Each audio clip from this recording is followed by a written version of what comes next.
തൊഴിലാളികളുടെ പാസ്പോർട്ട് യാതൊരു കാരണവശാലും പിടിച്ചുവയ്ക്കരുതെന്ന് തൊഴിലുടമകൾക്ക് GDRFയുടെ കർശന മുന്നറിയിപ്പ്. തൊഴിലാളികളുടെ അവകാശം കൃത്യമായി സംരക്ഷിക്കണമെന്നും ഇതിന് വിരുദ്ധമായി പ്രവർത്തിക്കുന്നവർക്കെതിരെ ശക്തമായ നിയമ നടപടികൾ ഉണ്ടാകുമെന്നും അധികൃതർ വ്യക്തമാക്കി. നിയമപരമായ ചട്ടങ്ങൾക്ക് വിധേയമല്ലാതെ ഒരു സാഹചര്യത്തിലും തൊഴിലുടമകൾ തൊഴിലാളികളുടെ പാസ്പോർട്ടുകൾ കൈവശം വയ്ക്കാനോ പിടിച്ചുവയ്ക്കാനോ പാടില്ല.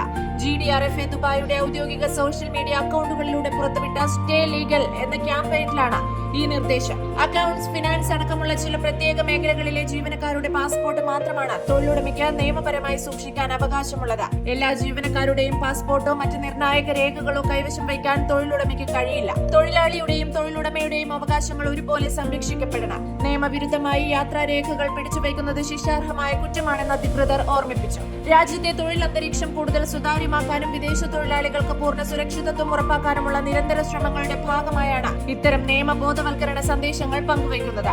നിയമങ്ങൾ കൃത്യമായി പാലിച്ച് എല്ലാവരും സുരക്ഷിതമായ തൊഴിൽ സംസ്കാരത്തോട് സഹകരിക്കണമെന്നും അധികൃതർ ആവശ്യപ്പെട്ടു.